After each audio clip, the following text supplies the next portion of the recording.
नमस्कार, मैं हूं आपके साथ अनुष्का राय और आप देख रहे हैं खबर का सच। कोरोना संक्रमण के चलते पिछले साल दिल्ली में रामलीला नहीं होने के चलते रामलीला देखने वाले दर्शकों को मायूस होना पड़ा था, क्योंकि रामलीला नहीं हो पाई थी। लेकिन इस साल लवकुश रामलीला ने दर्शकों के लिए रामलीला के मंचन की पूरी तरह से तैयारी शुरू कर दी है। आज लवकुश रामलीला के आयोजकों ने आज एक मीटिंग के दौरान 6 अक्टूबर से 16 अक्टूबर तक रामलीला के मंचन के आयोजन का फैसला लिया, जिसमें रामलीला के मंचन के दौरान आने वाले दर्शकों, रामलीला के मंचन के दौरान करने वाले कलाकारों और वॉलंटियर को वैक्सीन की दोनों डोज के सर्टिफिकेट के साथ ही प्रवेश और मंचन करने की अनुमति दी जाएगी। सरकार के सभी कोविड प्रोटोकॉल्स गाइडलाइंस का रामलीला मंचन के दौरान पालन किया जाएगा। 6 अक्टूबर से होने वाली लवकुश रामलीला के आयोजकों ने इसकी जानकारी दी है। सर, इस बार आपने लवकुश रामलीला के लिए खास तौर पे कुछ गाने यहाँ पर गाए, कौन से वो गाने हैं? क्योंकि पेंडेमिक का दौर भी चल रहा है, पेंडेमिक को देखते पिछले साल रामलीला नहीं हो पाई थी, लेकिन इस बार क्या लगता है कि जिस तरह से आपने जो नए गाने बनाए हैं तो लोग किस तरह से आएंगे, क्या कहेंगे, क्या संदेश भी देंगे आप? देखो, ये विश्व की सबसे बड़ी रामलीला के साथ जुड़ना अपने आप में सौभाग्य है।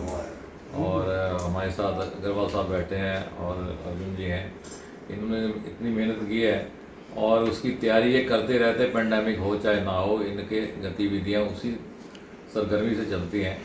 और जो गाने हमने इस बार धार्मिक बनाए हैं उसके ऊपर बहुत ज़्यादा पहले चर्चा हुई, एक एक गाने को बहुत अच्छे तरीके से समझाया मुझे कि ये इस तरह का फीलिंग आनी चाहिए और इस तरह का संगीत होना चाहिए। वो जो उसका मिश्रण बना है एक अल्फाजों का और संगीत का, वो आपके रोम रोम में बस जाएगा, नाम बस जाएंगे आपके। इतना प्यारे गाने बने और सब धार्मिक गीत हैं और 40 गीत हैं और काफ़ी इसमें आपको सुन के लगेगा जब यूट्यूब पे आप देखेंगे कि बहुत ज़्यादा मेहनत की गई है और एक एक छोटे से छोटे पार्ट को, रामायण के छोटे से छोटे पार्ट को कवर किया गया है।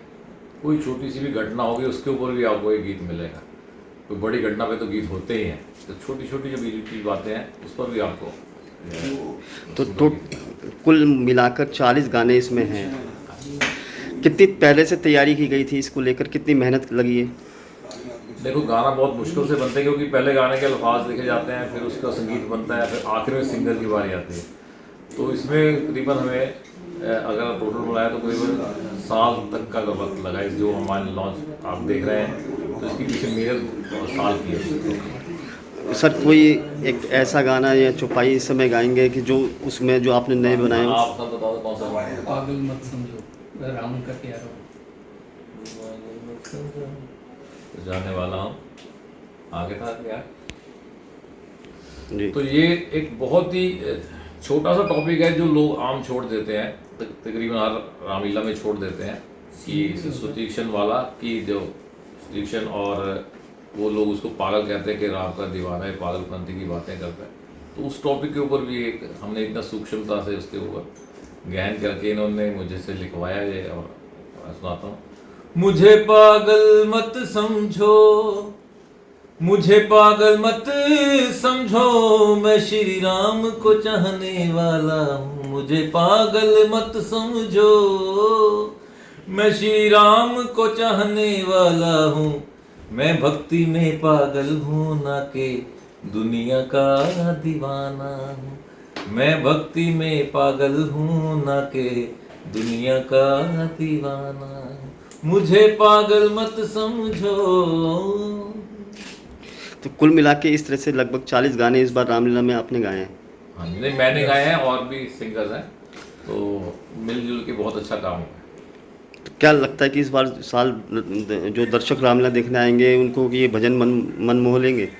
एक एक जो छोटी सी आपने बताया कि एक एक छोटी कड़ी को आपने जोड़ा इसमें। एक्चुअली हर साल ही कुछ ना कुछ रामलीला समाप्त, जिस दिन लंका दहन, जो जिस दिन रावण का वध होता है उसके बाद भी कोई ना कोई आइडिया लेके हर साल 1 दिन 2 दिन आइडिया लेके आते हैं, जिसमें कुछ नई नई चीज़ें पेश करते हैं। तो इसी कारण ये विलक्षण रामलीला है, जिसमें तकरीबन सारी रामलीलाएं रावण वध के बाद ख़त्म हो जाते हैं। तो ये अगले दिन भी और भी ऐसी ऐसी चीज़ें पेश करते हैं जो कि कभी किसी ने देखी या सुनी ना हो, उसके ऊपर भी बराबर की मेहनत होती है।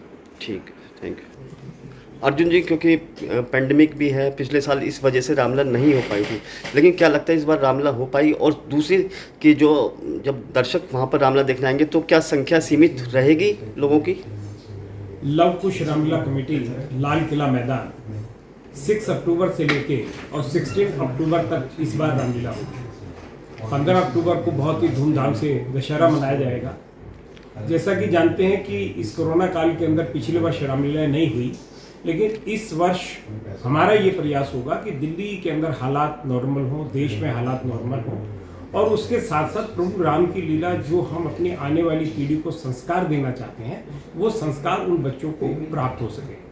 इन सब के लिए हमारी पूरी रामलीला कमेटी के पदाधिकारियों की, सब साथियों का ये प्रयास है कि इस बार रामलीला जो सरकार के नियम हैं, जैसा कि भाई अशोक जी ने बताया कि भाई हम अपने इनविटेशन कार्ड के ऊपर भी मेंशन करेंगे, अपने मेंबरशिप फॉर्म के ऊपर भी मेंशन करेंगे, और उन लोगों से ये निवेदन करेंगे कि वो अपना सर्टिफिकेट जो उन्होंने वैक्सीनेशन कराई है उसको साथ लेकर आएंगे।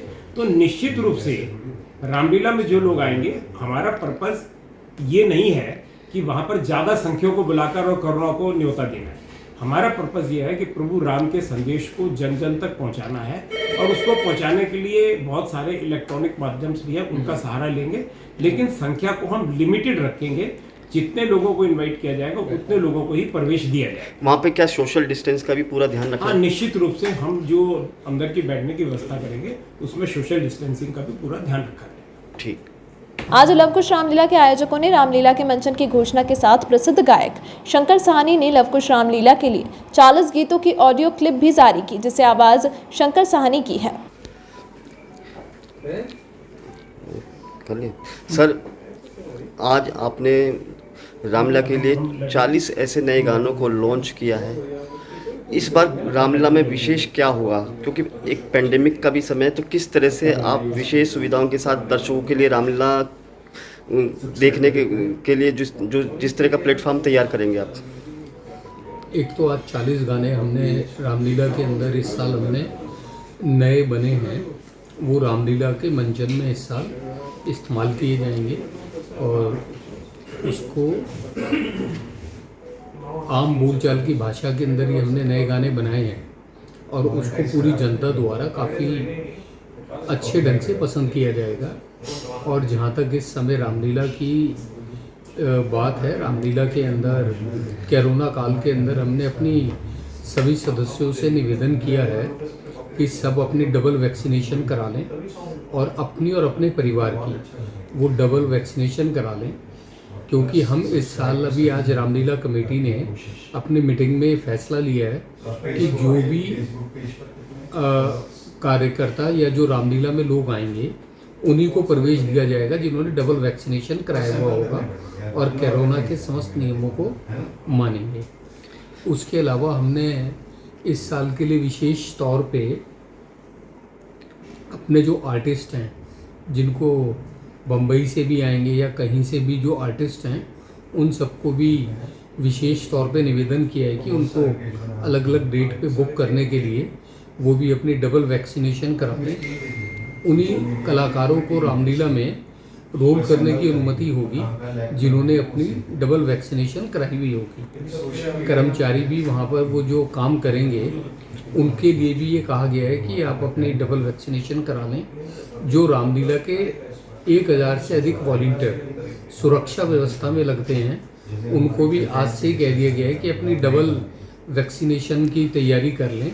उन्हीं लोगों को रामलीला के अंदर हम इस साल वॉलंटियर का काम देंगे जिन लोगों ने अपनी डबल वैक्सीनेशन कराई हुई होगी। कोरोना काल से हम सब लोग जो हैं भयंकर तौर पे जूझ रहे हैं, तो उसके किसी भी नियम की अनदेखी रामलीला में इस साल नहीं करी जाएगी। और प्रभु राम से सबकी प्रार्थना है कि रामलीला अच्छे सुनियोजित ढंग से इस बार हो सके और सभी नियमों का पालन करते हुए प्रभु नाम का नाम बहुत अच्छे तरीके से लिया जा सके। 6 अक्टूबर से 16 अक्टूबर तक इस साल रामलीला का मंचन होगा। शाम को 6 बजे से 12 बजे तक रामलीला का नित्य 11 दिन तक उसका मंचन होगा वहाँ पे, और एक बहुत सुंदर रामलीला सबको देखने को मिलेगी। और सभी जनता से, आने वालों से कार्ड पे भी विशेष तौर पे लिखाया जा रहा है कि उन्हीं लोगों को रामलीला में हम प्रवेश देंगे जिनका डबल वैक्सीनेशन होगा, और किसी भी वॉलंटियर के मांगने पे उनको अपना वैक्सीनेशन का सर्टिफिकेट दिखाना पड़ेगा। तो साथ में जब वो आएंगे रामलीला के मंच रामलीला देखने के लिए, तो वो सर्टिफिकेट लाना जरूरी अनिवार्य है? अनिवार्य होगा सर्टिफिकेट लाना। वो अब उसको अपने इलेक्ट्रॉनिक माध्यम से भी ला सकते हैं और उसका सर्टिफिकेट की कॉपी भी ला सकते हैं, लेकिन मांगने पर वो दिखाना पड़ेगा।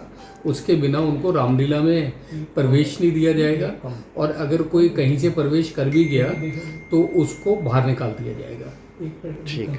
पिछले साल भी कोविड के चलते रामलीला के मंचन के आयोजन की सरकार ने अनुमति नहीं दी थी, जिसकी वजह से दर्शकों को मायूस होना पड़ा। अब देखना होगा कि तीसरी लहर की आशंका के चलते क्या सरकार रामलीला के मंचन की अनुमति देती है, या फिर एक बार दर्शकों को मायूस होना पड़ेगा। दिल्ली से खबर का सच के लिए इसरार अहमद की रिपोर्ट। इस अंक में फिलहाल इतना ही। खबरों के साथ बने रहने के लिए देखते रहिए खबर का सच।